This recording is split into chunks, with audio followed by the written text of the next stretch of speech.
พอกันอีกทีนึงบัดนี้วิดีโอตัวนี้แม่นเฮาสิมาจากวิดีโอที่เท่าไรแหละก็บ่จือเนาะวิดีโอนี้แม่นเฮาสิมาแต้มบังตาบัดนี้หลังจากเฮาแต้มมาหลายอย่างเลยเนาะอิงตามไอ้น้องเฮาเสนอว่าลืมขั้นตอนลืมวิธีมันแต่จริงก็ง่ายๆเนาะก่อนเฮาสิแต้มได้เนี่ยเพื่อความสะดวกเฮาปิดบางส่วนถิ่มก็ได้แต่ว่าในที่นี้คอมข้าพเจ้ามันก็โอเคอยู่เลยสิบ่ปิดสิแต้มแบบดิบเลยเนาะสิแต้มแบบดิบเลยคันซั่นก็อนุญาตเข้าสู่มันเลยก่อนเฮาจะแต้มบังตาได้เนาะเฮาต้องรู้ความสูงมันก่อนสั่งในที่นี้ข้าพเจ้าสิเอาบังตานี่แม่นได้เนาะบังตาแม่นมันจะอยู่ในวางนี้เนาะแบกเข้ามาสิเนาะแบกมาสิเนาะเอิ้นว่าบังตาหันเนาะซึ่งโบราณเพิ่นเอิ้นบังตาแต่ว่าวิทยาศาสตร์เอิ้นได้เฮาก็บ่ฮู้เนาะคันสั่นเข้าสู่บทเรียนเลยกดที่แท็บเนาะกดตัวที่หรือรูปตลับเม็ดนี้เนาะนี่เนาะ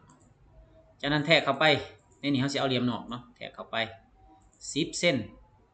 ข้าพเจ้าพิมพ์ที่10 cm ความหนา10เซนจากนั้นกด R สี่เหลี่ยมหลังจากกด R สี่เหลี่ยมเนาะกดจุดที่1ลากมาเอาฮอดมิดพอยต์นี่ก็พอเราจะไปเอาสุดก็ได้นะที่พุชพูขึ้น80เนาะ80 cm หรือจะพิมพ์ว่า0.80ก็ได้นะ enter หลังจากได้80แล้วถือเป็นคลิก3 บาทเอิ้นว่าดูบุคลิกกดเมาส์รัวๆ3ครั้งนะเพื่อเลือกเอาวัตถุเนาะจากนั้นคลิกขวาเมคกรุ๊ปเนาะหลังจากเมคกรุ๊ปแล้วเรียบร้อยให้มุกขึ้นไปมันบ่ขึ้นกดลูกศรขึ้นเทิงตามที่เราบอกกันกดลูกศรไปแล้วกด10ครั้งไว้เพื่อล็อกแกนมันวางวางใส่นี่เนาะวางใส่พอแต่วางเรียบร้อยแล้วกดอวยมาด้านนี้ออกจากวัตถุไปกดอยู่ด้านนอกมันก่อนเฮาบ่ต้องเลือกวัตถุเพื่อหยังบัดนี้เฮาสิสร้างไกด์ไลน์มันไกด์ไลน์เนาะไกด์ไลน์ขึ้นมาในที่นี้ข้าพเจ้าดึงออกมาทางด้านนี้ข้าพเจ้าสิเอา30เซนเป็นตัวอย่างสิเด้อ0.0จับเนาะ0จับอนุญาตบอกผิด0.30เนาะมีคำถามอะไรถามเลยเด้อ0.30 enter ได้ไป1อันส่วนวรรคที่2ข้าพเจ้าสิเอา15เนาะสมมุติว่า15พิมพ์อาจจะพิมพ์15 cm เลยก็ได้หรือจะพิมพ์0.15ก็ได้จากนั้นตัวต่อมาอีกข้าพเจ้าก็พิมพ์อีก15 cm เนาะเพื่อบ่ให้วิดีโอมันยาวเนาะจากนั้นข้าพเจ้าสิไกด์ไลน์ขึ้นไปด้านลุ่มนี่ข้าพเจ้าสิเอา15คือกันหรือว่า20ก็ได้เอาสมมุติไป0.20 enter บัดนี้ตัววรรคเทิงข้าพเจ้าสิเอาหน่อยนี่เอา15 cm อาจจะพิมพ์0.15ก็ได้เด้อตามที่เราได้เรียนมาแล้วตัวนี้ก็15อีก0.15นะ0.15จากนั้นถ้าได้ไกด์ไลน์เห็นมาสิแล้วเนาะกดออก select ไปที่คำสั่ง select กด space bar ก็ได้เนาะหรือจะกดที่หูเมาส์นี้เนาะ select เนาะจากนั้นให้ดูบุคลิกเข้าไปด้านในของวัตถุดูบุคลิกเข้าไปด้านในของวัตถุบัดนี้ซูมขึ้นซูมลงตามความเหมาะสมอวยตามใจเฮาอยากอวยว่ามุมใดเฮาถนัดจากนั้นกด L หรือจะกดที่หูดินสอเนาะจากนั้นกดที่จุดที่1ตัวที่เฮาตามที่เฮามาร์กไว้ปั๊บโหลดเนาะจุดที่2จุดที่3จุดที่4จุดที่5จุดที่6จากนั้นดึงมาลากยาวเลยปั๊บเข้าให้จากนั้นเราเห็นว่ามันเลือกเพจตัวนี้เนาะมันเลือกเอาในเวลานี้มันเลือกเอาตัวนี้เนาะเขาอยากให้มันเลือกด้านนี้บัดนี้ให้มันเลือกด้านนี้เขาก็มาไปที่คำสั่ง select กดเลือกเอา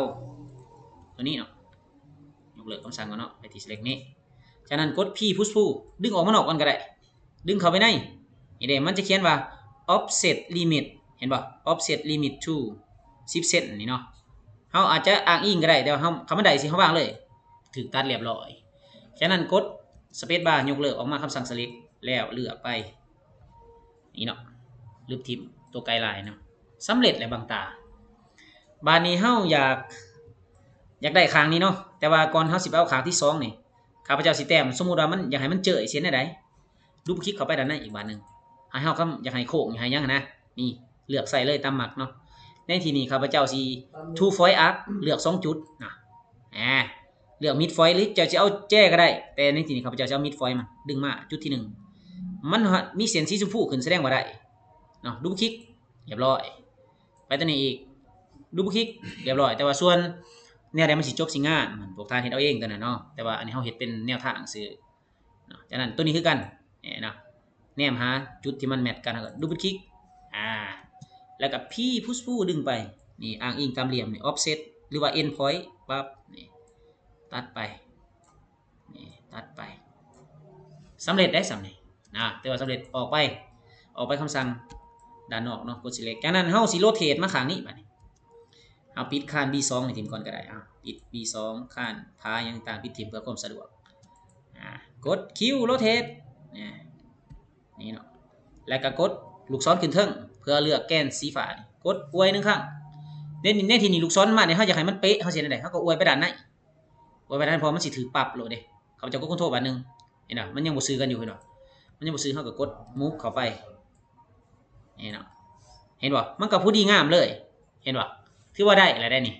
มันได้อันนั้นวิธีที่1วิธีที่2เขาต้นทุนบ่เทียนเก่ากด move มานี่เฮาสิใส่พิบลองในที่นี้เห็นบ่ดึงมาคล้ายๆกับมิลเลอร์นั่นแหละแต่ว่าเฮาใส่คำสั่งพื้นฐานแต่ว่าใส่งานได้กิ๊กขัวในที่นี้เฮาสังเกตขึ้นก่อนเฮาสิตอนเฮาสิพิบลองมันอยู่แกนใดเดี๋ยวนี้มันอยู่ในมันอวยมาทางแกนสีแดงเห็นบ่มันอยู่อวยมาทางใดมันสีมาทางด้านนี้เด้ตัวนี้มันแกน x นี่แกนสีแดงนี่ y ไปทางนี้ z ขึ้นถึงคันสั่นเฮาสิเฮ็ดได้บัดนี้เฮาสิให้มันปีนขึ้นมาทางแกนสีฟ้าสีเขียวอันนี้หยังเฮาก็กิ๊กขัวพิบลองหยังพิบลองกรีนโลดแหละบ่ถือเห็นบ่บ่ถือเด้พิบลองมันมาทางแกนไหนพิบลองเรดเนี่ยต้องพิบลองเรดตามสีแดงนะมันไปทางพุ่นสีไปทางพุ่นเนาะได้แล้วเนาะหลังจากนั้นแล้วปิดนี่นะปิด B2 ปิดอันนี้ทีมก่อนเฮาคันว่าอย่ามันเกะกะปิดเสาทีมก่อนจากนั้นท่าสีเอา2สิทธิ์นี่กิ๊กขวาเห็นได้export บาทเดียวเลยนี่มันเวลา export ปั๊บมันจะเลือกไลฟ์เพจเห็นบ่มันจะเลือกบ่ทุกเพจเฮากดที่ eraser หรือกดที่รูปอย่างลึกนี่ลึบถิ่มเลยนี่ลึบเส้นตัวนี้ถิ่มแล้วก็อวยหาลึบเบิดเพื่อเฮาจะให้มันเป็นสินเดียวเป็น object เดียวเป็นผลงานอันเดียวเป็นงานสินเดียวซั่นซะกด E เพื่อลึบ E man eraser อย่างลึบซั่นซะแล้วก็ลึบเรียบร้อยได้นี่เบิดมีคำถามอย่างบาดนี่ฟิปโปลอมมีเฮาใส่โดยที่เฮาบ่มุกโดยที่เฮาบ่ก๊อปมาใส่อยู่เนี่ยกับดีได้บ่ได้แล้วตัวนี้การฟิปโปลอมแม่นต้องได้สำเนาขึ้นมาก่อนสุดนึงแม่นสำเนามาก่อนเด้คำบ่ซั่นบ่ได้คันบ่สำเนาขึ้นมาเนาะพอเข้าใจได้เนาะเฮาก็มาฟอนต์วิวกลับมาด้านหน้าขึ้นเรียบร้อยได้นี่ลองเปิดขึ้นมาเต็มรูปแบบเบิ่งทุกเลเยอร์ลองเบิ่งเห็นบ่เรียบร้อยได้เด้แต่ว่าบางตาเนี่ยมันสิจบสิงามเฮาสิตัดเจยตัดมุมเฮ็ดสี่เหลี่ยมได้หั่นแล้วแต่ไอเดียของเฮาสิไปเฮ็ดเนาะเฮาเข้าใจซำนั้นคันสั่นก็อีกอันนึงเอาสิสร้างเป็นดูโอ้ตัวบัวหั่นบ่